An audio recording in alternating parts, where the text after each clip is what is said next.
Do not attempt to adjust your radio. You are listening to Fresh Air Community Radio, KFAI 90.3 FM HD, Minneapolis, and on the web at kfai.org. Radio without boundaries.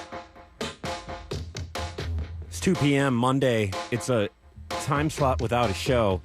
And your friend Danny Sigelman and the prize is here this afternoon. I was really excited to do this today because it's a really beautiful day out. Nothing like harnessing all the kind of nervous, anxious energy of beginning another crazy week in the Twin Cities than being able to do a radio show for you. So thanks for tuning in. A bevy of concert announcements everybody's excited about. I'm really excited to go see Kiss tonight in St. Paul. A bit deja vu since I saw them play their last show in town less than a year ago, but I'll take all the kissing I can get. My friend Lane Peterson is going to be coming by this afternoon as well. Lane is an amazing human being, drummer and operator, proprietor of the Twin Cities Drum Collective. I recognize Lane's work as really uniting the drum community in the Twin Cities, which, you know, keeps the beat, keeps it flowing, keeps the groove that's happening on the music stage. And they just opened up, had a grand opening this weekend in Northeast Minneapolis, Twin Cities Drum Collective, moving from St. Paul over to Northeast Minneapolis. So he's going to be coming in. We're going to be celebrating that, talking about that, talk about everything he's up to, and just have a general great afternoon. So thanks for tuning in and, say what's up. We are on the interwebs at kfai.org, and right now we're going to hear John Holt. Why not, right?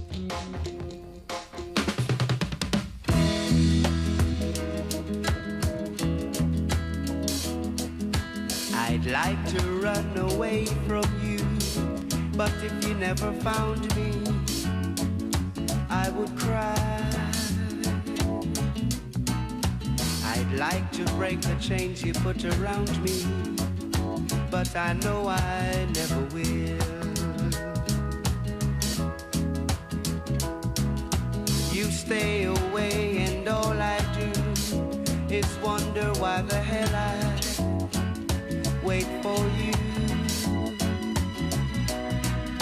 But when did common sense prevail for lovers when we knew it never will? Impossible to live with you, but I know I could never live without you. For whatever you do, I never, never, never want to be in love with anyone but you. You never treat me like you should, so what's the good of loving as I do? Although you always laugh at love, nothing else would be good enough for you. Impossible to live with you, but I know I could never live without you. For whatever you do, I never, never, never want to be in love with anyone but you. You make me laugh, you make me cry, you make me live, you make me sad for you. You make me sing, you make me sad, you make me glad, you make me mad for you. I love you, hate you, but I want you till the world stop turning. For whatever you do. I never, never, never want to be in love with anyone but you. I love you, hate you, but I want you till the world stops turning. For whatever you do, I never, never, never want to be in love with anyone but you. I love you, hate you, but I want you till the world stops turning. For whatever you do, I never. Just discovering KFAI and like what you hear? Been listening for years and want to get more involved? We're always looking for new volunteers to help in both on and off-air capacities as producers, music librarians, outreach team members, and engineers. Let us show you how by attending a volunteer orientation. They happen on the first Thursday of the month here at the KFAI studios at 1808 Riverside Avenue. Let us know you're coming by emailing volunteer@kfai.org.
So if you're like me and you kind of woke up from your mechanical slumber and your data information became uploaded and your circuitry energized this morning, you found out that Kraftwerk were coming back to town. Their spaceship will be landing. This is going to be so cool because I have to brag that amazing concerts happen around the time of my birthday. And July 22nd just announced a tour celebrating 50 years of Kraftwerk. Playing at the Armory in Minneapolis. So great to find out this morning as my visual synapses and database memory came to life. Great news about Kraftwerk. Danny Sigelman here with you. This is the trial run of the prize here on KFAI. I'm going to be joined in a few short minutes here from by our friend Lane Peterson.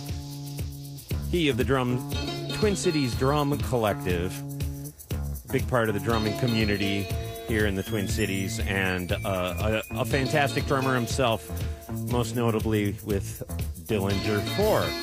So Lane will be coming in, telling us about that, about what they have going on at Twin Cities Drum Collective. They just had their grand opening this weekend, so I'm super pumped to have them in my neighborhood. More great things to be super pumped about. We found out New Order and Pet Shop Boys are coming to town September 20th, also at the Armory, as well as Judas Priest.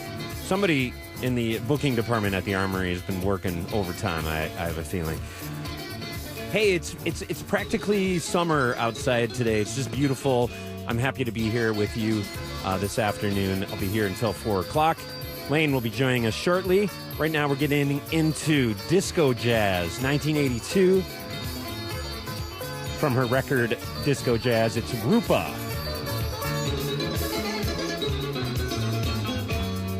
आज शनिवार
Yeah, awesome. I recently went to Seattle and went record shopping and brought back a bunch of stuff. So I've been kind of going through that today, playing some music for you here. My name is Danny Sigelman. This is kind of like a little pilot show, The Prize. It's a podcast I do, but also a radio show at this moment in time. Perhaps you're hearing this in the future, and this is the past, and it's actually somebody other than myself. Kind of like that one time Picard ran into himself from 6 hours later and found out he'd abandoned. I don't want to, no spoilers, but Next Gen fans know what I'm talking about, I think. Hey, happy Monday, everybody. It's a beautiful day in the Twin Cities, and I'm so happy to be here for you, playing some music. My friend Lane Peterson is going to be coming in. That might even be him on our security camera. Got my eye on you, Lane. He's on his way in. Lane is a fantastic gentleman, drummer, and a part of the Twin Cities Drum Collective, who just opened up their new shop in Northeast Minneapolis, where it's all happening, this past weekend. So we're going to talk to him about that and play some music. Also, what maybe Dillinger 4 is up to this year. And I want to get to the bottom of the drum karaoke battles that seem to be happening in the Twin Cities. If you're uninitiated on that, you're going to be gotten up to speed when Lane joins us here. My friend Priya Panda is an amazing singer. She's a part of a band called Diamonds out of Toronto, and she just released a solo single that I'm excited about. It's kind of a mellow tune, but it's going to get really rough when Lane comes in here, so I thought this would be perfect time to play it for you. Priya Panda, the song is called Take Me Back, her very first solo joint, right here on KFAI.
Hey, hey, hey.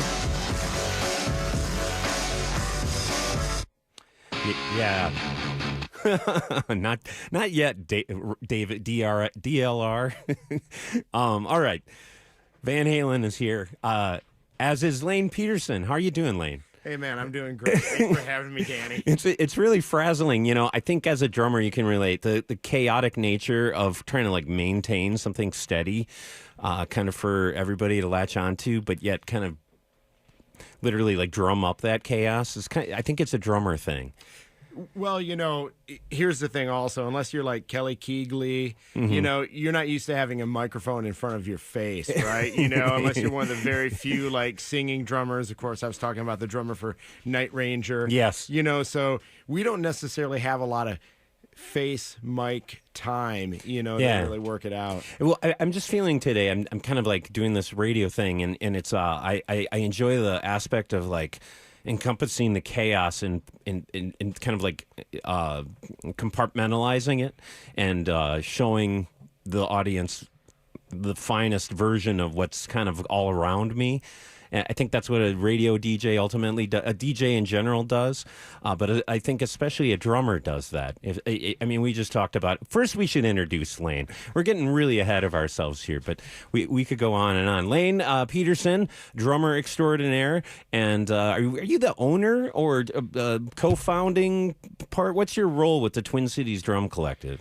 Well, actually, co-founding and partner with my friend Kelly Cook, who is really the talent when it comes to building the custom drums. I mean, we're kind of unique among any drum shops anywhere in the country where, especially with our new space, we're set up where we're not only a full-service retail shop, but you can walk in and have the experience like if you went to a microbrewery of looking through the windows and seeing all of our custom builds come together. I like to say we're like kind of like a custom micro buildery, you know, if you will. It sounds a little cheesy. No, I like it loud over the radio here.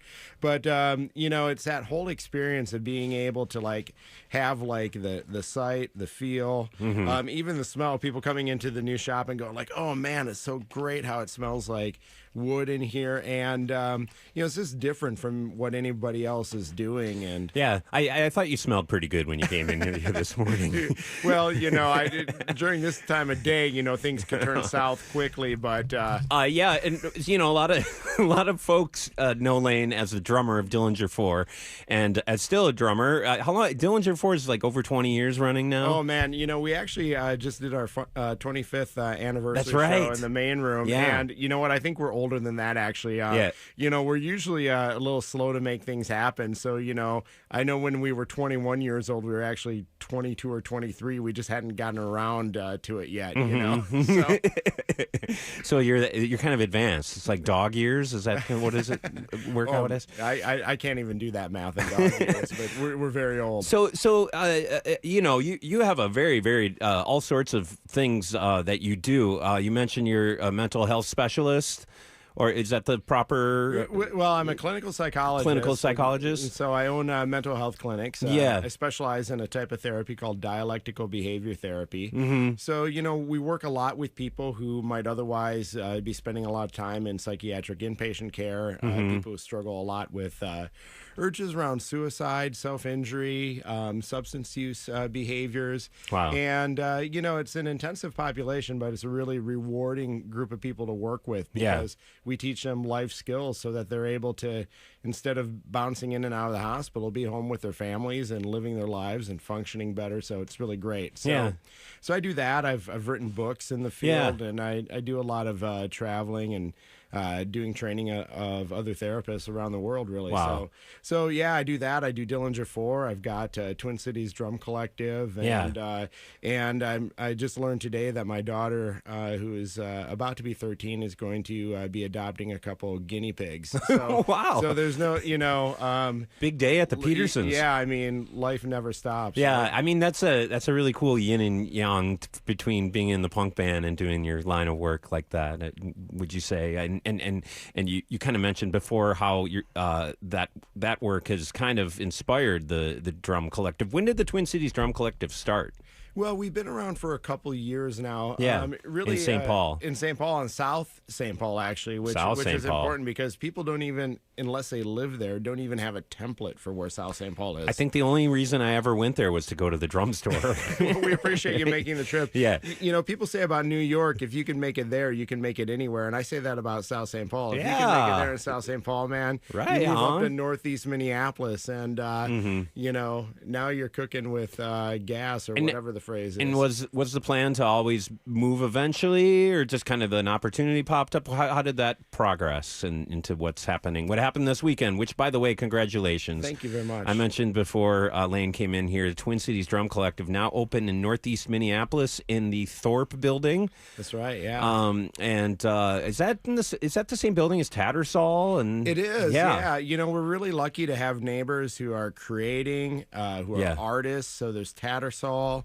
Diamond's Coffee Shop is in there. Yeah. Brick Mania, which is like one of the coolest stores around, which actually is owned by Dan, who used to be with Profane Existence way back in the punk rock days. Yeah. And, you know, and that sort of thing. So, and it's just a great area of town and a lot of great energy there. And I should mention, like, it's kind of the birthplace of Art of World, too. So, So, you know, we're looking forward to May when like 45,000 people descend on our business to decide to become drummers. Yeah, that's really cool. I mean, it's really exciting to have what you guys do as part of the neighborhood, and like you said before, it's kind of like the craft brewery phenomena. You know, there's also Clash Drums in Northeast, and now you guys are there, and I think a lot of like homemade musician types exist in the area, and this is just kind of another beacon for that kind of tradition that's fairly new, actually, you know? Yeah, you know, I mean, I think people are looking for something more personal in terms of the experience than just buying from a major manufacturer or just going and walking into a big box like Guitar Center. Yeah. You know, they want to be able to talk to the person who's manufacturing and building their instrument. As you know, being a drummer, whether you're a drummer, guitarist, whatever, what you play is incredibly personable to you. You know, so, you know, to be able to like get exactly what you're looking for and to be able to have it happen on a local, regional level is just really super, super cool.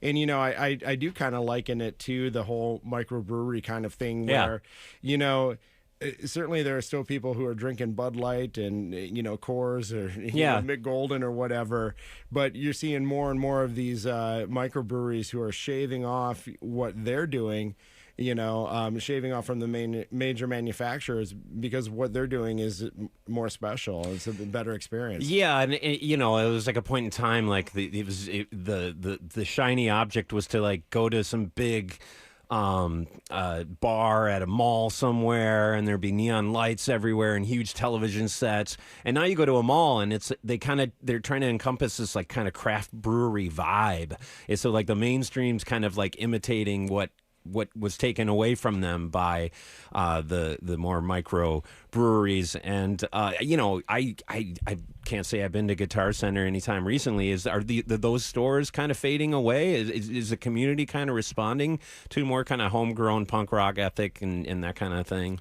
Well, you know, I can only speak for us. And we've really seen our business grow really exponentially, and I can only imagine it is because, you know, people want to walk into a place where they're given great service. It's a friendly atmosphere. It's welcoming of everybody, where you can get great advice, where you know you're treated with integrity, and then again where you can get something that's absolutely unique to you. You know, I like to say with major manufacturers, they do custom stuff, meaning they put the word custom on a badge. That's not really custom. Yeah, that's what I mean. I mean, you know, you'll see a big beer company have a craft beer, but it's just what they call it.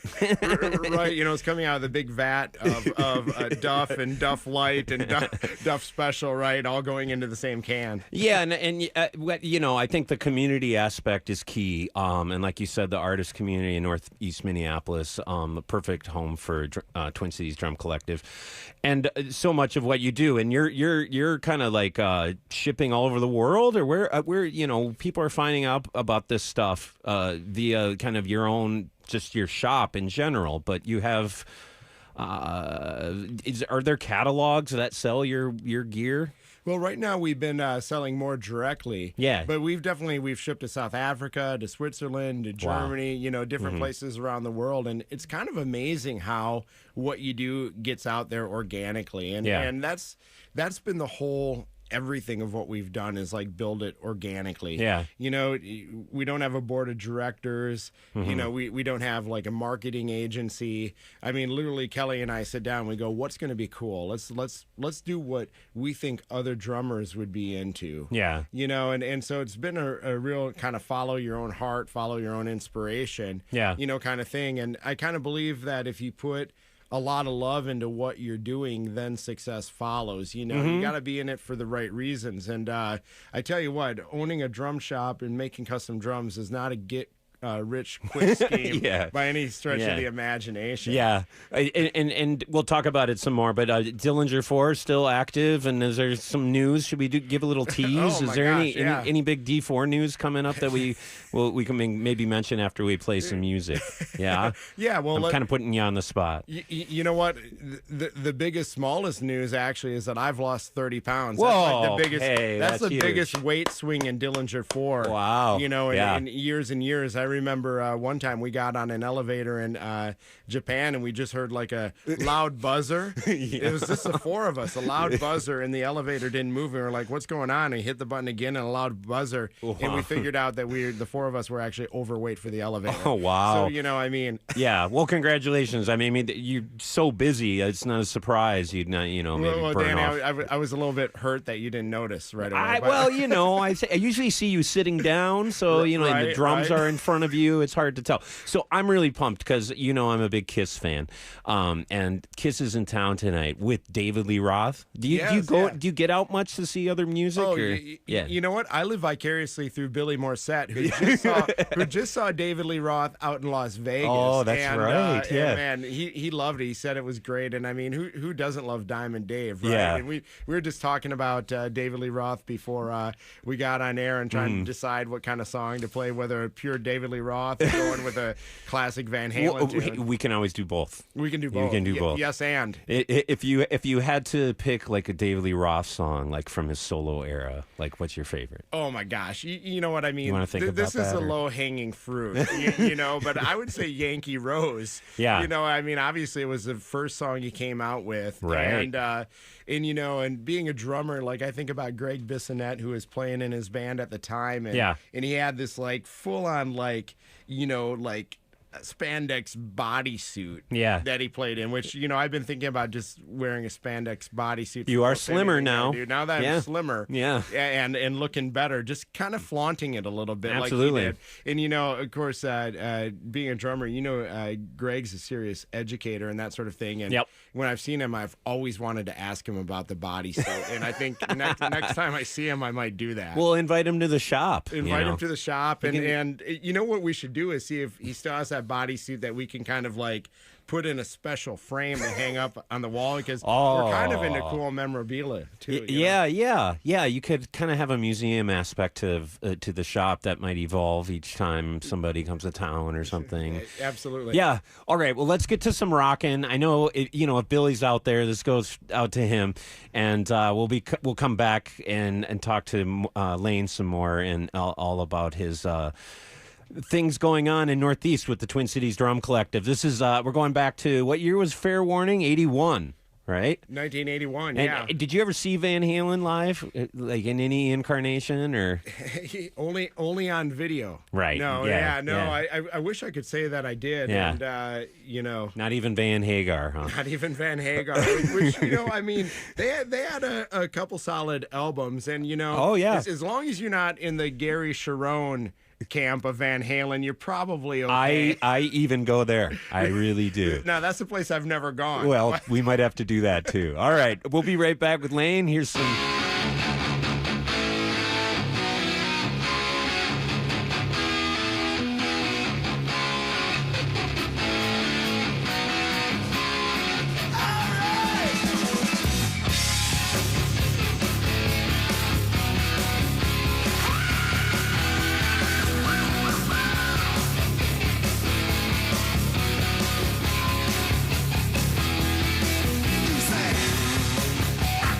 Get there from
CARE Minnesota, our state's leading civil rights organization for Muslims, presents its 4th annual Challenging Islamophobia Conference on Tuesday, March 17th at Augsburg University's Halverson Chapel. This day-long conference features national and local experts and breakout sessions designed to inform, inspire, and empower the audience to effectively challenge Islamophobia in their personal lives and work settings.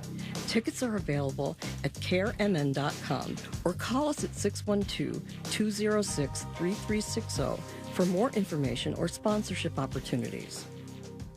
Alors, pour la santé de notre communauté, remplissez le recensement de 2020. Un décompte précis de notre communauté a une incidence sur le financement public de nos écoles, de nos routes et bien sûr de nos centres de santé. Les informations que vous fournissez resteront confidentielles. Façonnez votre avenir. Commencez ici à 2020 census.gov, payé par le Bureau de recensement des États-Unis.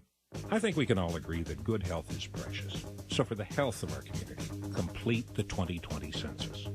A precise count of our community has an impact on public funding of our schools, our roads, and of course our health centers. The information you provide will remain confidential. Shape your future. Start here at 2020census.gov. Paid for by the United States Census Bureau.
Without me, 'cause I ain't got nobody. Nobody is for me. Nobody cares for me. I'm so sad and lonely. Sad and lonely. Want some sweet mama, come and take a chance with me. I am so bad. Get along, baby. It's a love song. All of the time. Even on the beat. On the beat. Boozy, boozy, bop. City bop. I ain't got nobody. Nobody cares for me. Nobody. Hey, say that song. Wow, say baby love. Hey, you got it, baby. Little soul, little love soul.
just standing here thinking about you. Thought I'd write a song about you and dedicate it to you. Take a listen.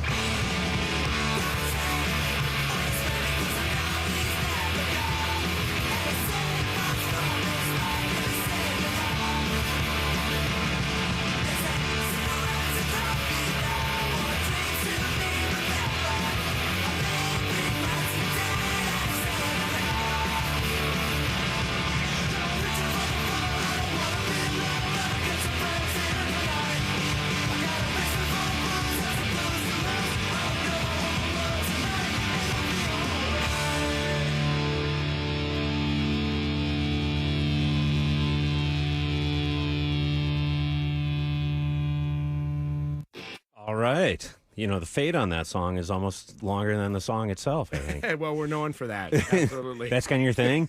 That is. Well, no, not at all. But I'm just playing along here. I'm being a friendly guest, Danny. Yeah.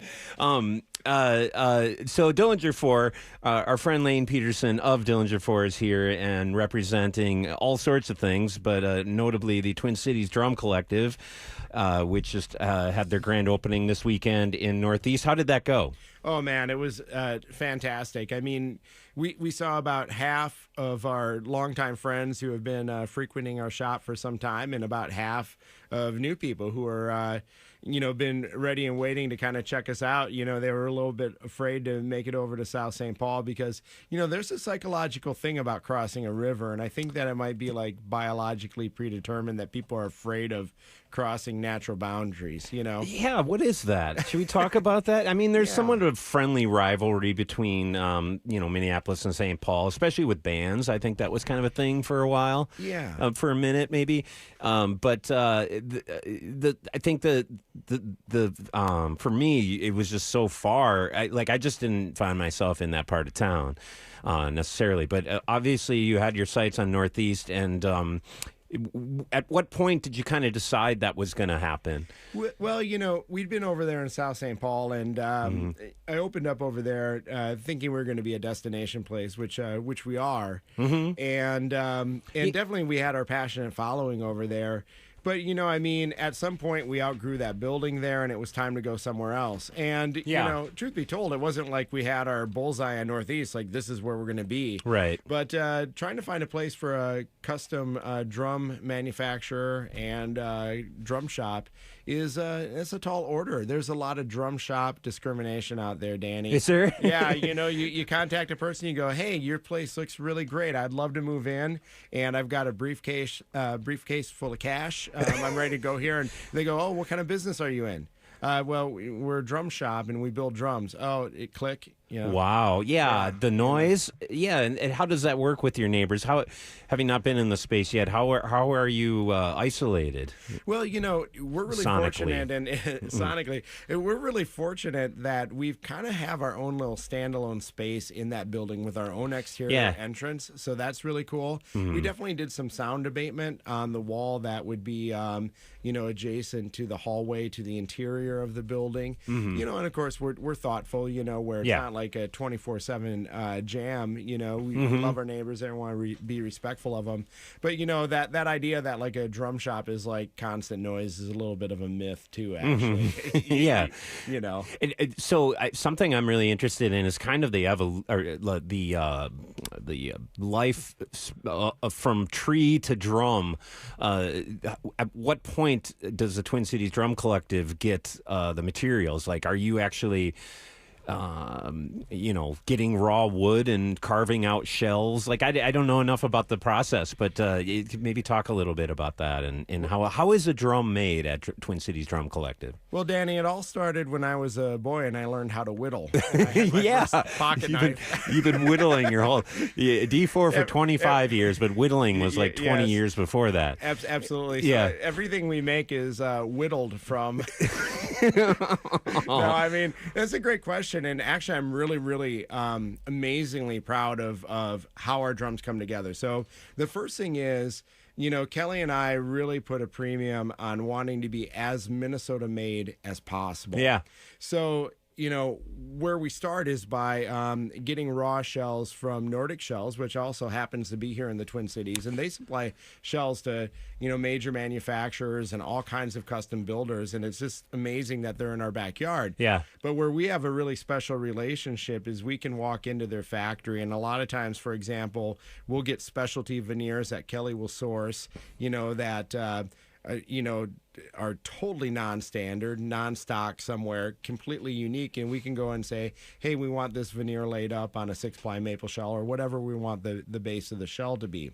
So we've got our shell manufacturer right here in town. And then, of course, in our shop, we're going to cut to size. We're going to do the bearing edges. We're going to do all the drilling layout, all of that sort of thing, and all of the finishing on the shell, all the craftsmanship. The other thing is we have our own proprietary lugs that are machined out of 66-1 aluminum. Yeah. And we get those machined here in Minnesota, too. Wow. I can't tell you, probably the majority of drum manufacturers, big and small, get their stuff done in Taiwan. Because obviously, not surprisingly. the prices are tend to be cheaper. Yeah. Almost everything over there. And I got to give props to my partner Kelly. He probably put out 25 bids to find the right manufacturer, and we found a great one right here in Minnesota where we're able to get our lugs machined at prices that are actually better than what we would get if we went to Taiwan. And that just means that our customers are getting their set with a better price. Yeah, the community kind of benefits from having everything. It's like every industry in terms of an economy in any area, especially local, is the more it sort of generates itself in town, everybody kind of benefits. Absolutely. I kind of look at it this way, and actually Kelly's put it this way, it's kind of like he's a master chef, and we're sourcing, the best ingredients for the drums, for our customers, as regionally as possible. Yeah. So, we don't cut corners on anything. We're able to have the best of everything and to be able to keep it as local as possible. I mean, that's about our commitment to do it because, rather than sending out X number different quotes and inquiries to just try to find the right fit, we certainly could have gone to the two manufacturers over in Taiwan who would just make the parts and ship them over to us. So, yeah, it's amazing. It's really cool. Everything's sourced locally for the drums, organically sourced, vegan. I believe our drums are 100% vegan. Yeah. Plant-based. Yeah. Well, I know there's another manufacturer out there that, for example, has leather washers, and that's just simply not a vegan. Yeah, you're right. Yeah. Instrument. So this is legit. This is totally legit. So totally vegan. what Twin Cities Drum Collective is puts together the parts and makes these drums custom made? Are people requesting specific things, or do you have specific designs that are like a specific make and model for each kick that you make? How do you kind of roll out how does a business like yours kind of decide what to make? Well, actually, the answer to your question is both. Yeah. And I think where we started out kind of different to begin with is, Kelly's been building drums for, at least 15 years. And he had always had his vision for what he wanted a custom drum line to be. Yeah. And then, of course, I had my vision for what I wanted a custom drum line to be. And I guess in a normal world, two people with two different visions would go, okay, let's come up with a compromise where we're equally unhappy and do one thing, right? But from the very beginning, we were like, you know what? Different drummers like different sounds, different aesthetics, buy differently. So why don't we do your line and we'll do my line? And then we came up with a third line. So his line is TC drums. My line is 651. Okay. They're both our lines, right? Yeah, But I say the one was his inspiration. The second was my inspiration. And then we came up with a modern vintage line, which is, all about vintage tone, vintage construction, to modern standards, which is a whole another aesthetic and sound. And so we've got our three brands of drum that we do, and each of them have their own formula for, what's going to go into the composition of the shell. TC drums are all maple. 651 are 100% ash. Modern vintage are mahogany, poplar mahogany with re-rings in them, and they all have their own particular bearing edges that are cut, which influences the sound that each line is going to have. So we have a formula, and then at the same time, like literally, you can come in and say, hey, I want my drums to have this finish, or you know what, I really would like you to do something a little bit different with the shell composition or the edge, and of course we can accommodate that. It's easy to do. Yeah. My favorite story with that is Dave King of the Bad Plus, of course, and he's a 651 endorser. I noticed. And so he came in and he had this dish, like a dish that you put candy in. Yeah, like a ceramic, Right. saucer kind of. Yeah. I mean, I don't think dish. I wouldn't put like, cereal in it. But Maybe your change. Maybe your change. It's kind of that dish, Yeah, right? You throw your keys. keys in it, right? Exactly. That's exactly the kind of dish. Yeah. And he goes, I want my drums to look like this. And we were like, yeah, we can do that. Yeah. And How would you make a drum look like a coffee a saucer? Like, well, now I should be clear that the drum itself doesn't look like a giant dish that you put a Yeah. lot of keys in. The But what drum it still was- looks like a drum, but the finish. the finish. The you want. finish, I the gotcha. finish, yeah, Okay, you I know. was thinking the shape of it. Yeah, I'm you like, know. what? Now we're back to whittling. Yeah. Yeah. No, he loved the finish on it, which is I don't even have the right term to Is it like describe it. porcelain or like Yeah, porcelain-esque? It's kind of a maroonish, goldish. Yeah. Sparkled, very vintage 70s looking finish on it. Yeah. And so, we have one of the best finishers around, and we just bring it to him, and he solves that problem for us, Yeah. right? Or you're talking about, Lars at School of Rock, where he just got a drum set from us, and he came in with a picture, and he goes, oh, the pink sparkle on this drum they had a picture with, he's like, I want it to look like that. And we go, yep. No problem. I thought you were going to say he came in with like a cotton candy machine and was like, we could do that, man. Yeah. I mean, we've had people bring something in off of Pinterest, and Yeah. they're like, I want it to match this, Mm-hmm. and then of course we do a lot of just classic things too, like people who just want, like a natural satin over maple, I mean, Yeah. those sorts of things that are just timeless. Yeah, and this is like a lot of drum gear geekery here, but I think people should hopefully relate to this on a lot of levels, because I think the local aspect of a local company doing something new and unique and different, and I would say probably stemming from your career as a musician, but also kind of under the DIY ethic, maybe a big part of your motivation, but also putting into context the history of the Twin Cities Drum Collective. Did this kind of stem from the Ellis drum shop that was in St. Paul, or is there any relation there? Well, any lineage? Well, yes and no. Okay, I guess because you used to work there, right? Well, actually, I worked at Ellis Drum Shop when it was originally on University Avenue. I mean, I'm talking like, 1992, 1993, something like that. 1918? Yeah, I mean, way back when we wore an onion on our belt, because that was the style. Yeah. No, but that got you interested in being a drummer. You weren't just a drummer at that point. You kind of got maybe more into the gear and kind of I the did. makes and models and that kind of thing. I've always been probably as into drums themselves as I've been into drumming, and if you see me play, you'd probably agree with that. But anyway, Yeah. yes, I was insulting myself. You're Oh, you were like, insulting? yeah. No. Sorry, I was. No. I was following, but not in the sarcastic man. You have a very dry, I do have sarcastic. it's good. I do have. Does a very that dry get sense you of in humor. trouble sometimes? Oh yes, yeah. When you're being really smart and you're actually getting away with it, do you lean into it, or do you tend to? Well, not so much anymore, because there is a fine line between someone who might find you to be amusing and someone who might just think you're a jerk. when you're Yeah, not trying I to be. know. I'm learning that. But anyway, That's a very social psychology. We could go down that wormhole. Yeah. I think a lot of people might benefit from it. but that's another show. We come totally back another and talk show. about Man, we that. barely even talked about D4. We're just getting into the drum geek stuff. But yeah, so you're selling drums. You're working in the drum shop.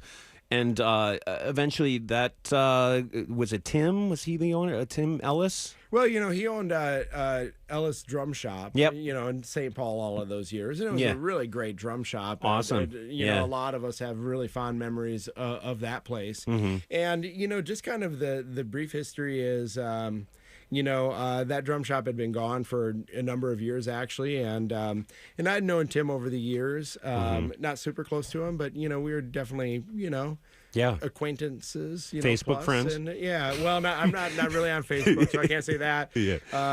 But I always loved the Ellis drums. Yeah. And a lot of people have a fond spot for them. And my idea was to kind of revive that drum company. Mm-hmm. And and just to put it really simply, it didn't work out between he and I. Okay. And so sometimes when you're in any kind of relationship, if it's not working, man, you should just change horses. And so, wish him well. I would never have anything negative to say about anybody. And I'm just really ecstatic about where I'm at, and Kelly and I and our partnership. And that's the right fit. And the results have spoken for themselves. So. Yeah. But your experience in that, and also as a touring musician, maybe kind of inspired what you wanted to do as a manufacturer of drums.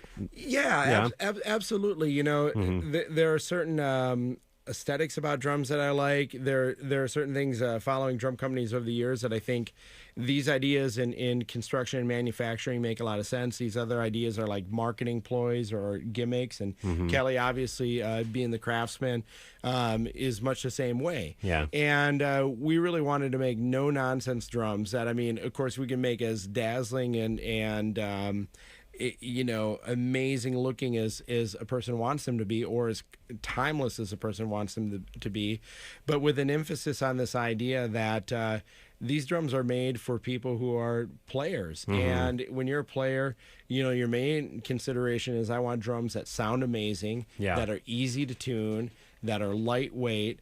And the cool thing is, because we're not bound by history, we were able to design elements that I think make our drums better than what other people are doing out there. And in particular, I'm talking about the lugs. Anyone who's skilled at building drum can cut a great bearing edge, although you might be surprised some places, they rush their stuff through and they don't do it as well. Everything we do, we're looking who we're selling our drums to face. We want it to be the best possible everything.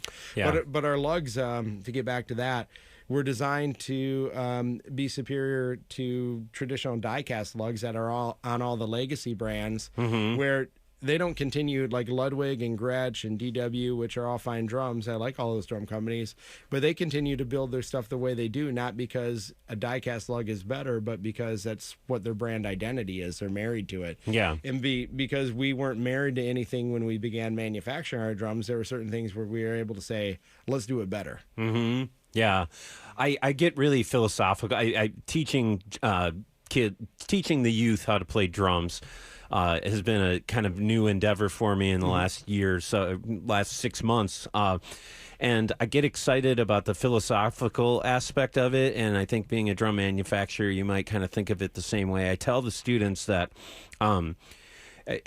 each drum, each stand, your seat, every part of a drum set is a machine in itself. Yeah. And you're the ultimate machine that makes it all work together. Like a car, you're the engine of the rest of the machine parts that make up a car and make it move. Do you think about drumming that way as a drummer?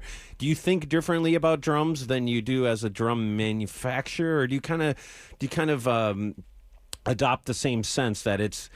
I think more so than than any other instrument, although I don't play that any other instruments, more so I think a drummer actually becomes more a part of the instrument as an integral, a machine of the machines. Yeah, Do I watch too much Star Trek? Is that what's going on? No, I hadn't gone down a Trekkie road with what you're saying. I'm just following what you're saying, and I agree with what you're saying. Yeah. And in fact, I always find it like puzzling when you meet a drummer who isn't that interested in their gear.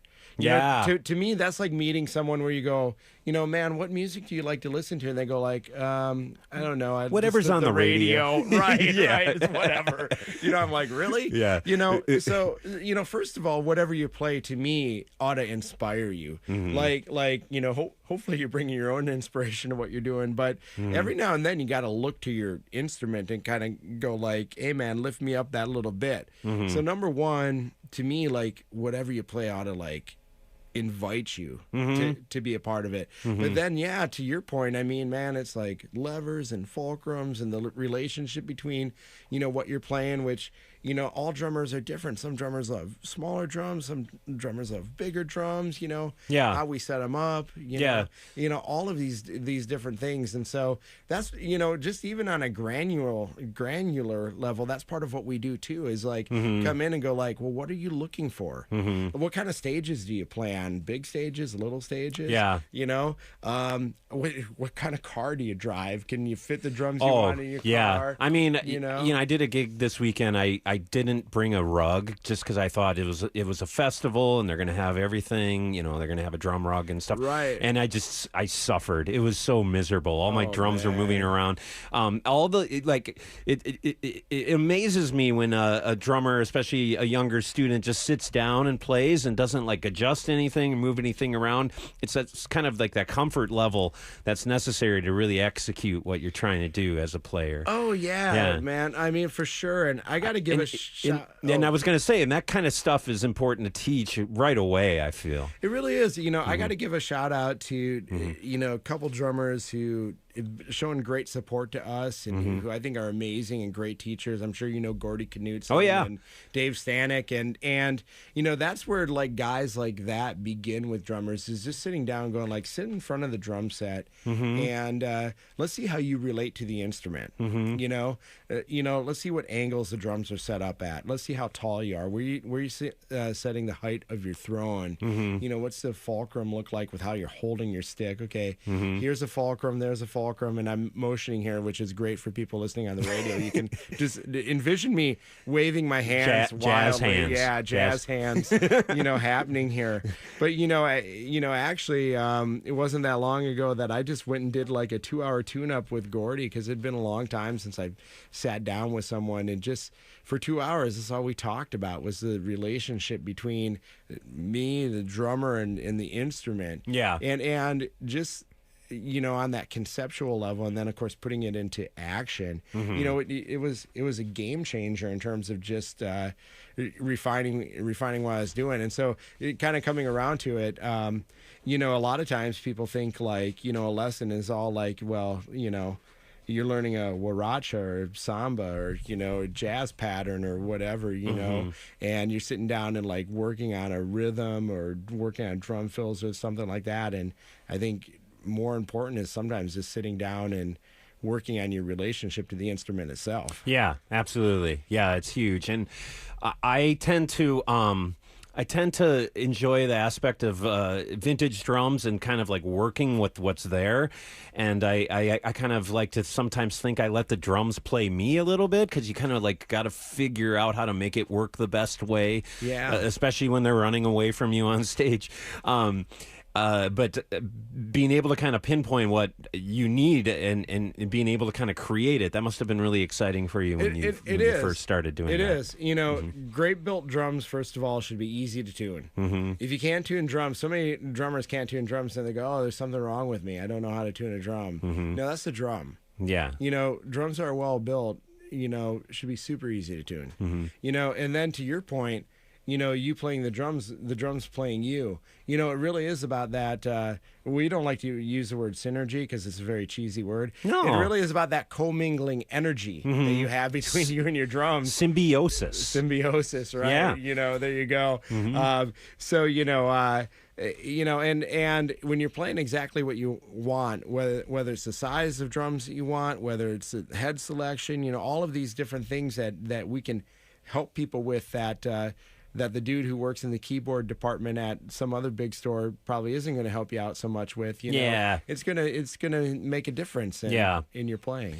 Yeah, and again, I think having something local in a community that is just full of musicians, and especially drummers, that's really exciting to kind of be able to educate people at the retail level, and not just being about the sale, so to speak, but like really educating people on what maybe they don't even know they need, but will make them a better player. Yeah, well, and just to have that place that's like a cool hang. You know what I mean? And I'll say this, man. The first of all, the Twin Cities, I think you'd agree, is one of the best music scenes anywhere in the country. Yeah, In the country. yeah. Let's talk a bit more about Dillinger 4.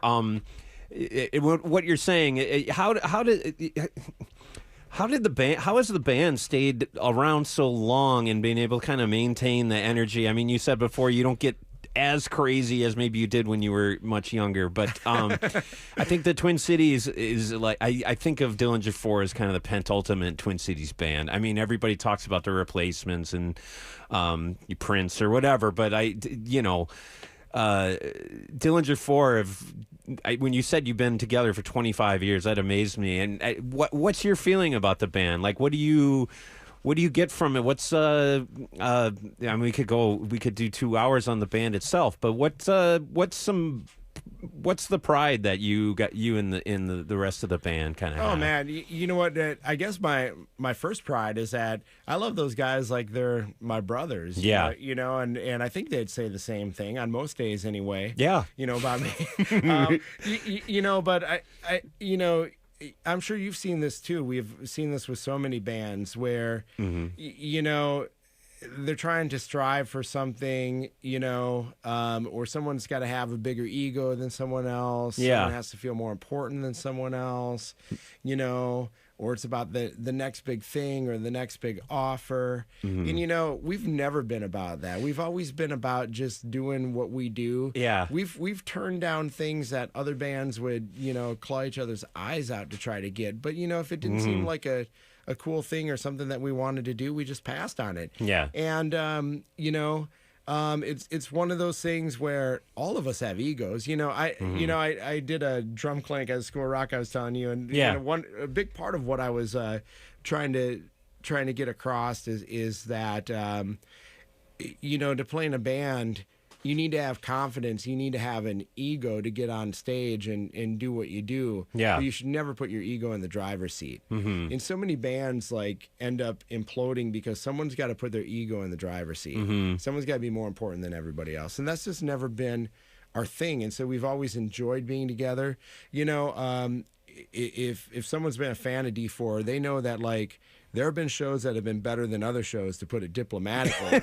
and but there's never been a time that I can remember anyway where we've walked off stage and berated someone for not being their absolute best. You know what I mean? What would you if you were gun to head and somebody wanted to know your favorite Dillinger 4 show? What do you typically say? The 2000 that I've forgotten, probably. It's always the next one. I mean, all seriousness, Patty and Billy and Eric, they have a great memory for shows. How? And right, exactly. And I don't. I mean, we've had so many. We're so blessed because we've had so many awesome shows and so many fun shows. And how many do you average in a year? Not that many anymore. That's probably why we love it so much, right? At its height, though. At its height. Well, I mean, when we're probably busiest, I mean, we go out and we tour a couple months out of the year. Yeah. And play a good amount of local shows. And in recent years, we probably play about, 6-10 shows a year. We do a lot of flying and playing a festival, or flying and playing a show here or there. Yeah. And, so we're really picky and choosy about what we like to do, and that's perfect for us. Yeah. You do the veteran circuit. It's a little bit of the veteran circuit, I guess. Yeah. Is there going to be a Vegas residency anytime soon with Dillinger 4? I'm not sure who would have us there for a Vegas residency, or whether we would want to do that, right? That would fall in the category where we'd go I don't know, showing up to play a show to a canned theater doesn't sound like a Dillinger 4 thing. I don't know. I think you can make it how work. How much are you going to pay us? No, we're not going to do it anyway. That's how my band works. So do you get into deep deliberations on stuff and then call it off sometimes? Does that Well, happen? no, I mean we don't call things on to call them off. But Right. I mean, look, I remember way back when we were a lot younger band when like the Warped Tour was like a huge thing. Yeah. And You never really rode that wave, did you? Well, I mean, they tried to get us on the wave many years in a row. You know, like come on, play It the seemed like Warped an Tour. obvious thing. Yeah, and you know what? We sat around, we go like, what? Play during the daytime, like at 3 p.m. outside? Yeah. No, thank you. That's not what we do. Is Billy awake by that time? Well, nowadays he is. Yeah, He's yeah. a very responsible human these days. But I mean, start drinking by 2 in the afternoon. Absolutely. Playing the show outside. No, we're not going to do that. Yeah. So. So yeah, you kind of ebb and flow with in terms of your activity, but it's been a while since there's been a record, right? Well, I Have mean, you recorded? I mean, do you consider over a decade to be a while? I mean, I think it's I don't all know. Relative, yeah. Half a score in 2 years ago, Dillinger 4. But is a motivation like I was talking about Kiss before. We should probably get back into a little bit of music soon here, and we'll play some Kiss because their shows tonight. But they don't make any records anymore either. Is the motivation more to just play music and kind of celebrate the band, or? Well, I mean, yes, I like to celebrate the band all the time. But Yeah. right now. But I mean, we are actually working on some new music right Really? now. Yeah. So Wow. I don't think anyone's talked about it. I don't want to jinx it. but Wow, I can breaking I can news. tell you that there are actually new songs. Hashtag breaking news right now. Yeah, there There's you new go. songs. So you're writing songs. Have you recorded anything? No. I mean, on the iPhone, yes. On the iPhone. I mean, that's how things have changed over time, right? Yeah, Go like, I don't want to just hang out with you guys and go over this over and over. I'll just record it and go home on my own time and sit down and fiddle with it. But no, we're really excited to do some new music and hopefully go in the studio, I don't know, summer. I mean, spring's right around the corner. It's not going to happen in spring, but summer. And put out a record or a single or just whatever you kind of decide at that point in time. We'll see where it goes. It might be an EP, might be a full length, and I think it all kind of Look, I've got a bunch of 4/4 drum parts written. I'm ready to go. Yeah, that's right. Yeah, they're very intricate. Yeah, the drums are written, man. Yeah. Well, how does Dillinger? How? I'm sure you've done it every kind of way, but how does a song come about? Like, how did Double Whiskey come about? Is it lyrics first? You guys kind of jam, record it on a boombox or something, and then. Actually, the old days, you would record and you'd put it on. Get it on cassette, and go out and sit in someone's car with the cassette player and go, what does it sound like over your really crappy speakers in your car, right? You know? But, no, usually Eric or Patrick will come in with a pretty fully, fleshed out song. Mm-hmm. And, then we'll learn as a band. And certainly as a band, we'll sometimes make a change or this or that. Or, and as far as the drums go, I usually ask those guys, what do you have in mind for the drums? What's up tempo, what do you want during the bridge, What's the closest thing to a Dillinger 4 ballad? Is there any slow jams in the catalog? There are a couple slower jams. Yeah. I can't tell you what the titles of those songs are because the titles are so complicated. Yeah. But there are a couple of them in there. But usually the lyrics end up last. I mean, this is kind of funny because I'm really proud of our lyrics. I think from a socio-political standpoint, I think we have among some of the better lyrics of bands out there. And I can tell you that every single time those guys are frantically writing lyrics at the 11th hour in the studio. Yeah. You would think as good as the lyrics are that like you said, maybe the lyrics came first or something. No, yeah, I would think so. No, they're sitting there with a rhyming dictionary, like under duress, writing lyrics. So, but it works. Yeah. There you go. Oh, that's awesome. Well, I mean, anytime the band's doing something, it's exciting. Is there any shows coming up for Dillinger 4? Well, actually, a couple. We're going out to San Diego, play a show out there, but I don't think anyone here is going to make it to that one. It's just never know from Saturday or something like that. Then we're playing a show with a Veil down in Chicago at the Concord Theater. Okay. I want to say on March 12th. That's cool. So that'll be way cool. We did a tour with them many years ago. And of course, the Veil Nashville's classic band. Mm-hmm. You know, and so Yeah. you know, we're really happy to be reunited to play a show with them. And then, you know, I'm not really sure what's going to happen. I mean, D4th of July, you know. Oh yeah, that's every probably- you do that every year. Yeah, you know, so that's Is quite that likely. that's always here, right? Yeah, that's traditionally been here. Although you just inspired me in this moment. Maybe we should take it somewhere else. You have a suggestion? Maybe. Yeah, you could teleport somewhere else. Yeah, why not? Now you've gotten full on Trekkie. You're like you weren't before, but now you. There's now only you a actually few. made it there. We have some limited time, so I had to throw in another one. So maybe that in July, but maybe something else before the end of the year or something or whatever. We got a lot of time. Before Yeah, we do. 2021. It's like it's February. You ever so think of running for office, maybe? Or you know what? I think I could do a better job than a lot of people. So I mean, the bar is set very low these days. Yeah, you know, there's no scandal that could derail me. I don't think. And Yeah. so maybe I should get into it, and we can definitely talk politics after the next break. What about at the drum shop? Is the band? I don't know. Could that? Is there a parking lot there? Could they handle the band? You know what? There is a parking lot there, Mm-hmm. but you know our lease says no events, so, there aren't going to be any Dillinger 4 shows at the drum shop. It's good to But, keep stuff separate. Yeah, you know, Yeah. I don't want those guys thinking that they can just come and hang out at the shop anytime. Yeah. Who in the band is also anybody else play the drums at all either? Well, you as know, actually, Eric started out as a drummer. As a drummer? Believe it or not. Yeah, you know, and I think he had a pretty ripping Slingerland kit back in the day when he was like Nice. a 7th or 8th grader. And it's kind of funny every now and then when I'll say, how do you want the drums to be on this? And he'll go, I'm thinking this. And he'll, you know, he's got his long arms. He's like motioning and he's doing it in rhythm. And I picture him as a young kid with his super long hair that he had playing the drums. And, you know, Yeah. I'm grateful he lets me do it. Yeah. How old were you when you started playing the drums? Oh gosh, I don't know. Probably about 5th grade or was something it like that. who were you like your drum heroes? Who are my drum heroes? Did you have any? You know, I'm trying to think way back to who would have I mean, of course, every drummer goes through like a rush phase when they're like in junior high or something, especially like Neil Peart. in our age group, right? Yeah. You know, but you know, over the years, I mean, there are so many great drummers from so many different genres that I have a tough time settling on any one person because I go, well, I love this drummer for this reason and that drummer for another reason, and this drummer is really great technically, but this drummer has a great look and feel, and this, you know, Ed Begley Jr. from This Is Final Tap. Yeah, that's a good moment. In the Thamesmen. Yeah. You know, he would like,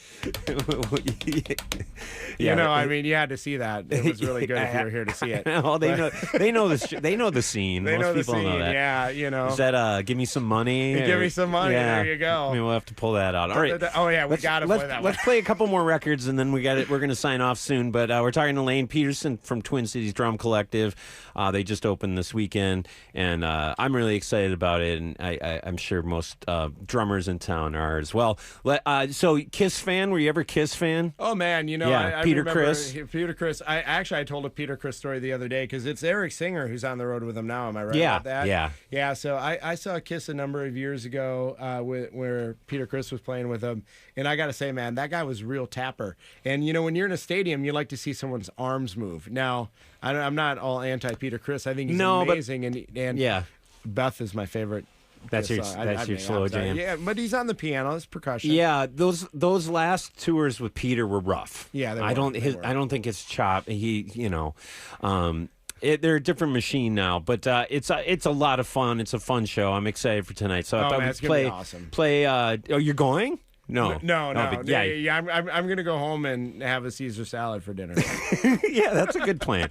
All right, we'll come back. We'll talk to Lane a little bit before we sign off here. It's Kiss, Dressed to Kill. It's my favorite Kiss record.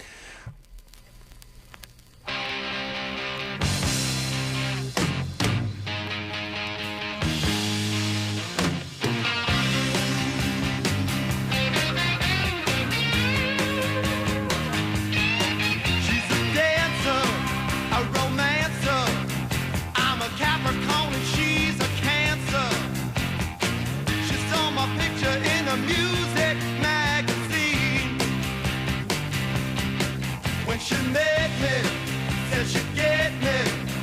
Touched her hips and told me that she'd let me. I took her hand, baby, this is what I said. I said baby, don't you hesitate, 'cause I just can't wait. Lady, won't you take me down on my knees? You can do what you please. Come on and love me.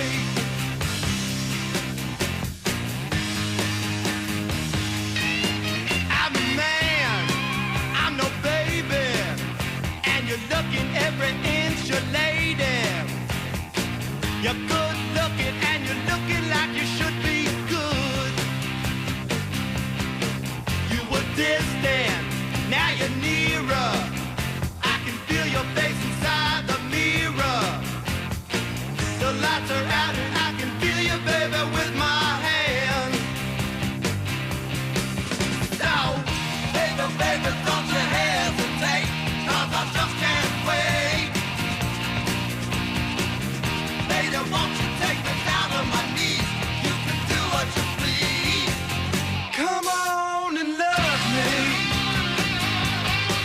Come on and love me. Come on and love me. Come on and love me. Baby, baby, don't you hesitate, 'cause I just can't wait. Lady, won't you take me down on my knees? You can do what you please. Come on and love me. Come on and love me. Come on and love me. Come on and love me. Come on and love me. Come on and love me. Come on and love me. Come on and love me. And I know that's bad for our image, but I don't give a damn.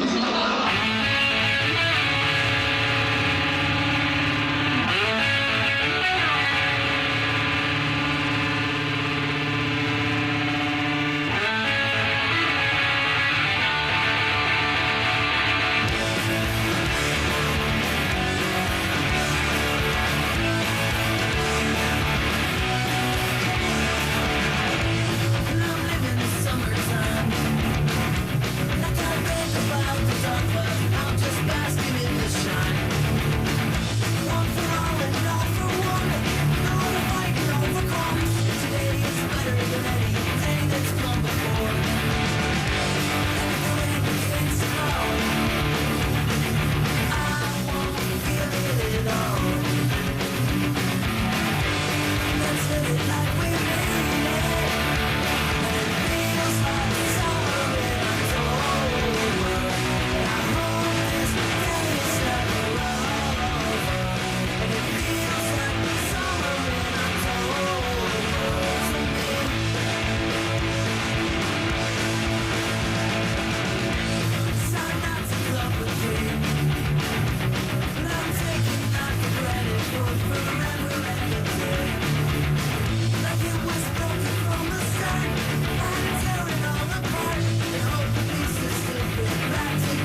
Dillinger 4 and Gainesville.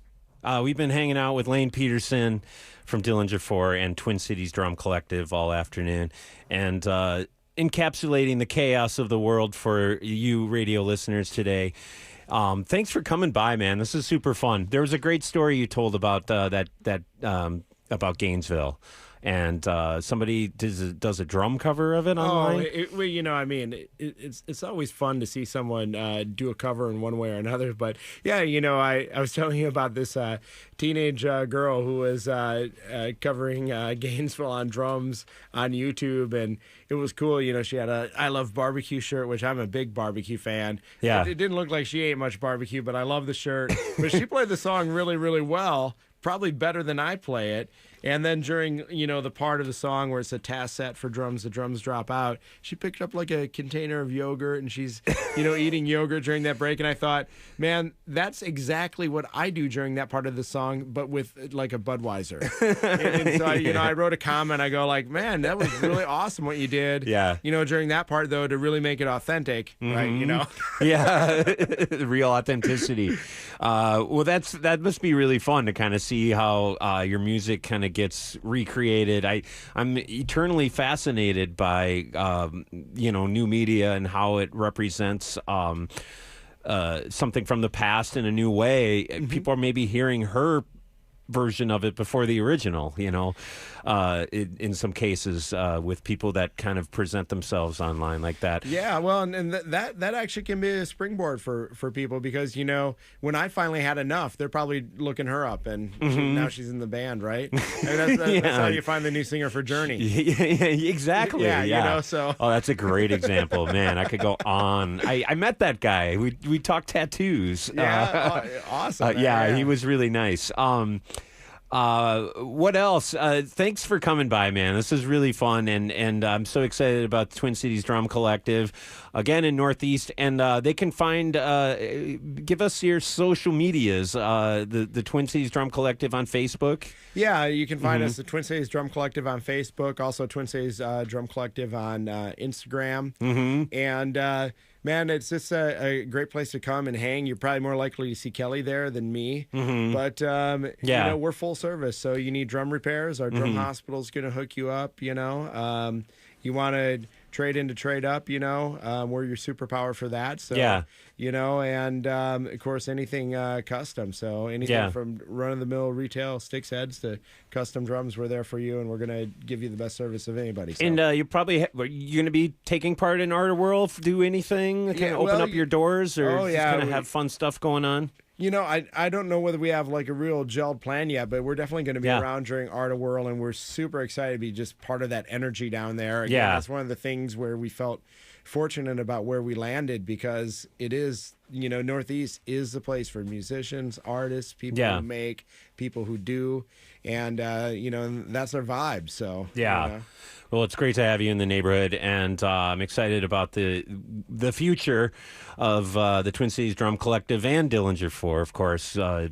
Breaking news, they're working on some new songs, so I'm excited to hear that, and I'm sure there's a lot of people out there that are just as excited.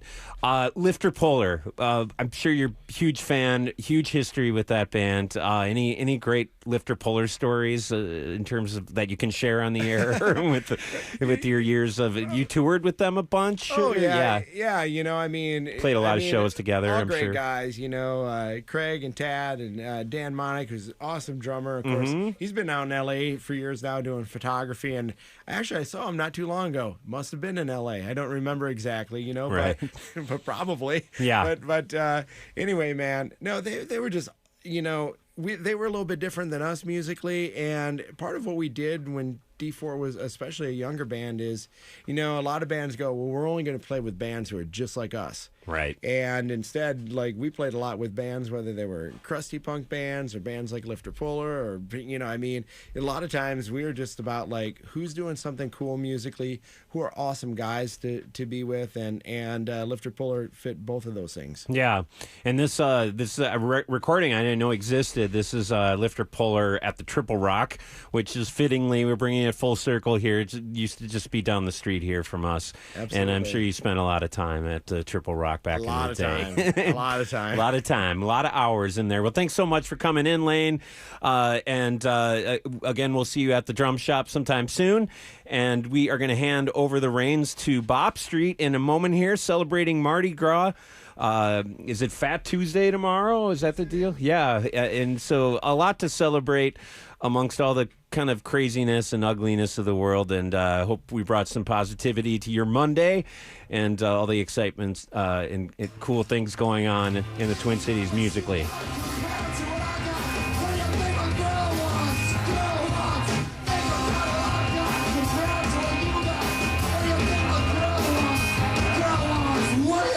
Girl wants.